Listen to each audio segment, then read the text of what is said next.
के जाने माने एक्सपर्ट केडियानोमिक्स के फाउंडर और सीईओ सुशील केडिया साहब। केडिया साहब, गुड मॉर्निंग, स्वागत है आपका। बहुत बहुत धन्यवाद समय देने के लिए। बताएं सर, बाजार का हाल, डायरेक्शन, आउटलुक। अब तो युद्ध भी खत्म होने के संकेत आ गए हैं, ट्रेड डील, टैरिफ वॉर वगैरह भी सब निपटने की कोशिश में।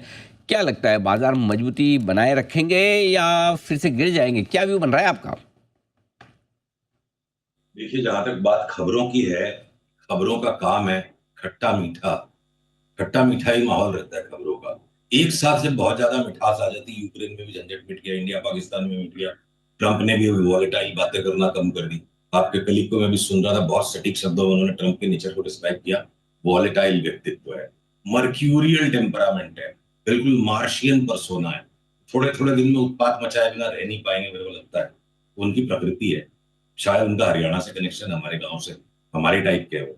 तो उन बातों को ध्यान में रखते हुए खबरों के फ्लो पे मैं कोई बहुत आशा नहीं रखता हूं। जब एक साथ अच्छी खबरें आ चुकी है तो खट्टी खबरों का वापस आना शुरू हुआ। पॉइंट नंबर 2, अगर मैं चार्ट पे लौटूं, डैक्स ने कल रात को सेल सिग्नल दे दिया। चाइना और यूएसए को 90 दिन के लिए एक दूसरे की शांति करने की इच्छा हो गई, तब भी चाइना की इंडेक्स अपने रेजिस्टेंस को क्रॉस नहीं कर पाई। निक्केई ने आज सवेरे सेल सिग्नल दे दिया, जो इठला रही है दो इंडिसेस, नैस्डैक और एसएनपी, जहां उनमें भी सेल सिग्नल आएंगे। एक बार वापस तगड़ा करेक्शन बन सकता है। और अब मैं इनको जोड़ू अगर हमारी निफ्टी और बैंक निफ्टी से, तो 23,980 के नीचे निफ्टी चल पड़े। पीसीआर अगर चार्ट दिखा पा रहे हैं, चार्ट से ही बात करते हैं। क्या चार्ट आ गई स्क्रीन पर? हाँ देखो, आ रही है, आ गई। तो 23,980 का ये जो सपोर्ट लेवल है, दो बार यहां से हम घूमे हैं। एक बार यहां आके कुछ हल्का रिबाउंड दे, अंतोगत्वा जब 23,980 तोड़ देगा, तब हम समझेंगे कि एक मजबूत टॉप बन गया है। और ये जो लास्ट बॉटम बना था 7 अप्रैल को, अनिल जी, 21,846 का, जिसमें बहुत सारे स्टॉक्स इस गैप डाउन में जो खुल करके चार्ट्स बिगड़ गई थी मार्केट की, बिल्कुल तो बिगड़ी हुई चार्ट्स के ऊपर में बहुत स्ट्रॉन्ग व्यू लेना समझदारी नहीं है। तो जितनी भी जो चार्ट्स की अहमियत बच पाई है इस बैड कैंडल के बावजूद, तो एक बार लगता है कि इंडेक्स को तो इस लेवल के लो के नीचे का लो छिपेगा, उसके बाद वो 32,000 वाली तेजी शुरू होगी।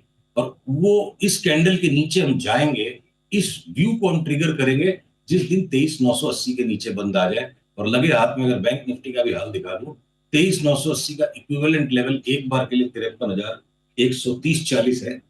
और ये हो गया लार्जर इंडिसेस का पिक्चर। अभी व्यू मंदी का ही रखना चाहिए, राइट?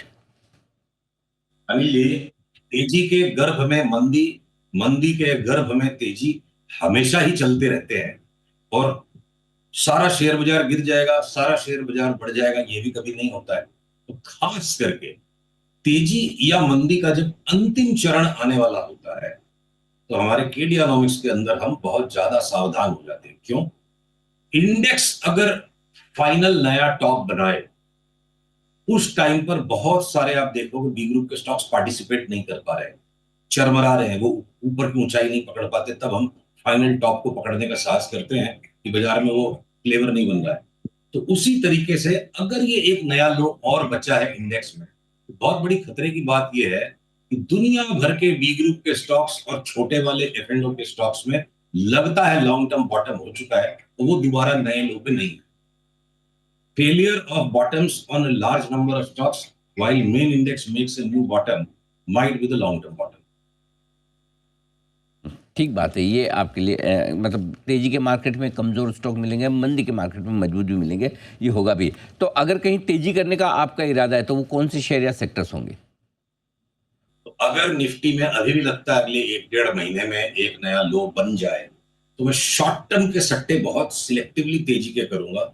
लॉन्गर टर्म 3 से 6 महीने या उससे ज्यादा होराइजन के हिसाब से जो स्टॉक्स में मोटा बॉटम बन रहा है, जैसे हिमाचल फ्यूचरिस्टिक्स 72 वाला आज 81-82 आ गया, अब लगता नहीं है 72 वापस जाएगा। यस बैंक पे अपनी 1.5-2 महीने पहले 16 रुपए में बात हुई, बड़ा वाहियात सा स्टॉक नजर आ रहा था। अब खबर आ गई ना, सुमिटोमो ने 19.5% ले लिया और सुमिटोमो फाइनेंशियल को भी मर्ज कर रहा है। इवेंचुअली कोशिश है कि सुमिटोमो का मेजॉरिटी स्टेक हो जाए और 50 रुपए की चार्ट यस बैंक में जस्टिफाई हो जाएगी। तो जो बिल्कुल कूट पीट दिए गए हैं, भूले बिसरे गीत जिन्हें हम कहते हैं, या जिनका कोई नहीं है, उसमें आपके वोडाफोन भी है, कृपया क्षमा कीजिएगा। जी टेलीफिल्म्स को, जी इंटरटेनमेंट को राइट ऑफ कर दिया गया है, कुछ नहीं हो सकता स्टॉक का। उसकी चार्ट कह रही है एकदम चुपके चुपके चुपके चुपके ऊपर आते जा रहा है। तो जो एक तो जो यस्टर ईयर की डार्लिंग्स थे जिनको आज आप 2020 वाले बॉटम के लेवल से भी नीचे खरीद पा रहे हो, ये सारे स्टॉक्स चीख चीख के पोर्टफोलियो बाइज है, जिसको जो पसंद आए ले ले। दूसरा, जैसे फार्मा में कुछ सिलेक्टिव स्टॉक्स है, ग्रेन्यूल्स ने बड़ा ब्रेकआउट दे दिया। तो हर सेक्टर में कोई ना कोई जगह पे ऐसे स्टॉक्स हैं। फाइनेंशियल्स में हम बहुत ज्यादा मंदी में हैं। इस वक्त की मंदी का राउंड, करेक्शन का राउंड प्राइवेट बैंक्स लीड करेंगे, साथ में बजाज ट्विंस बुरी तरह पिट सकते हैं, या आपके इंश्योरेंस के स्टॉक्स गिरेंगे। पर वहीं पर साथ में आप बात देखो कि जितने स्मॉल फाइनेंस बैंक्स हैं या जो छोटे वाले प्राइवेट बैंक जिनको लोग भूल गए, अब आईडीबीआई बैंक का प्राइवेटाइजेशन होगा या डीसीबी बैंक, के सब डबल ट्रिपल होने के लिए तैयार है यहाँ से। तो विरोधाभासों का बाजार है। सेम तरीके से जैसे नैस्डैक के अंदर पैलेंटीर 75% गिर जाए और टेस्ला यहां से 75% बढ़ जाए, तो हमने उसका इंटरनल नाम रखा है कि अभी बाजारों में लकड़ी की हांडी के अंदर राम और रहीम दोनों की खिचड़ी साथ पक रही है। तो हमें इंडेक्स के ऊपर दीवाना होकर के सब कुछ बेच दो, वो नहीं करना है। और इंडिविजुअल स्टॉक्स के जो पैटर्न्स बन रहे हैं तेजी के, उस पर पागल होकर के इंडेक्स की मंदी को ध्यान में रखना, फंसना नहीं। दोनों तरफ बाजार कंफ्यूज करेगा अगले 1 से 2 महीने। और देखिए, जब साल 1.5 साल की बड़ी तेजी चले जाए, इंडेक्स अपने आप को 50% बढ़ सकता है, तो उसके पहले मैक्सिमम लोगों को रॉन्ग फुट पे डालेगा बाजार। तो कैसे डालेगा? लार्ज कैप से सेंटीमेंट बिल्कुल खराब हो जाए और स्मॉल कैप्स में एक्यूमुलेशन हो जाए। अभी तक की हमको थीसिस ऐसी लगती है। क्या आप ऑप्शंस में ट्रेड करते हैं? तो आपको ब्लिंकिंग्स ऐप के बारे में जानना चाहिए। ब्लिंकिंग्स ऐप में डेडिकेटेड ऑप्शंस वॉच लिस्ट है, जिसमें आप सारे इंडेक्स ऑप्शंस की ट्रेंडिंग कॉल्स एंड पुट्स देख सकते हैं। ये वॉच लिस्ट आपको 25, 50 और खराब हो जाए और स्मॉल कैप्स में एक्यूमुलेशन हो जाए। अभी तक की हमको थीसिस ऐसी लगती है। दोनों तरफ के मौके आपको मिलेंगे इस बाजार में। आइए थोड़ा गोल्ड पर भी राय ली जाए आपसे फाइनली। अब गोल्ड मजबूती के बाद गिरना शुरू कर चुका है। कच्चा तेल थोड़ा रिकवर तो हुआ है, लेकिन अभी भी उतनी ताकत दिखा नहीं रहा है। दोनों के चार्ट्स क्या कह रहे हैं? पीसीआर से अनुरोध है, स्क्रीन पर मेरे लगे गोल्ड की एमसीएक्स की चार्ट को दर्शित करें, डिस्प्ले करें।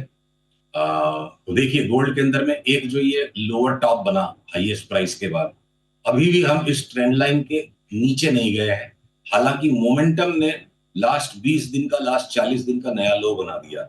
मोमेंटम बाजार की रानी है, भाव बाजार का राजा है, और राजा रानी के पीछे पीछे ही चलेगा।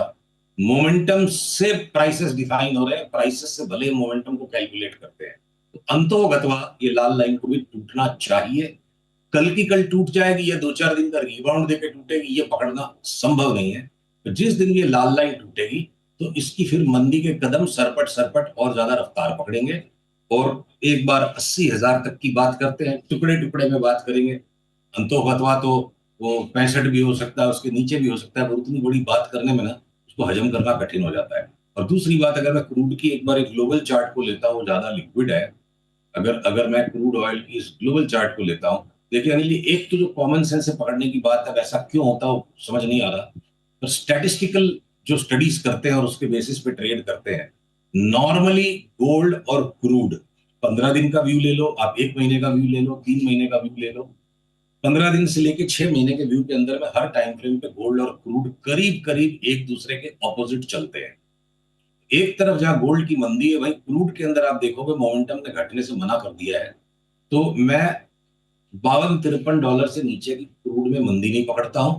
और जैसे गोल्ड में हमने चार्ट बनाई थी, चार्ट में ट्रेंड लाइन बनाई थी सपोर्ट की, यहाँ जो रेजिस्टेंस की ऊपर लाइन है $63 के ऊपर क्रूड निकल गया, तो मुझे लगता है $100 और $100 के ऊपर निकल गया, $105, 105 के ऊपर निकल गया, तो कुछ भी हो सकता है। यानी संसार में अड़ंगेबाजी अभी खत्म नहीं हुई है। सबने टेम्पररी आराम करने की ठानी है। टेम्पररी आराम है, 2025 में वापस खराब खबरें परेशान करेंगी बाजार। ओके, तो गोल्ड गिरेगा और नहीं, ऐसे में तो फिर गोल्ड भी वापस बढ़ना चाहिए। अगर सारी समस्याएं बढ़ने वाली है तो फिर लगता है आपको? तो दो बातें हैं। गोल्ड देखिए एक सुपर करेंसी की भी तरह बिहेव करता है टाइम टू टाइम, और एक सुपर एसेट की भी तरह बिहेव करता है टाइम टू टाइम। क्रूड कभी भी सुपर करेंसी का स्टेटस ले नहीं पाता है। तो गोल्ड की स्टडीज में जब भी हम कोरिलेशन चाहे स्टैटिस्टिक्स का निकालें या मानसिक गणना करें, ये हो जाएगा तो वो हो जाएगा, गोल्ड एक विचित्र एकदम राहु केतु की तरह दो मुहा सांप है। तो इसलिए अगर गोल्ड में वो सुपर करेंसी का स्टेटस नहीं आता है, डॉलर को उसकी औकात वापस डिस्कवर करने मिल जाती है, और डॉलर इंडेक्स जो बहुत ज्यादा पीट दिया गया है और जिसमें नीचे से बॉटम बन के ऊपर निकलने के संकेत आने लग गए हैं, तो बढ़ते डॉलर के दौरान अगर रिस्क ऑफ आती है तो गोल्ड भी एक एसेट की तौर पे बिहेव करके रिस्क ऑफ हो सकता है। तो गोल्ड के कोरिलेशंस बड़े कॉम्प्लिकेटेड है। गोल्ड के अंदर चित भी मेरी पट भी मेरी है।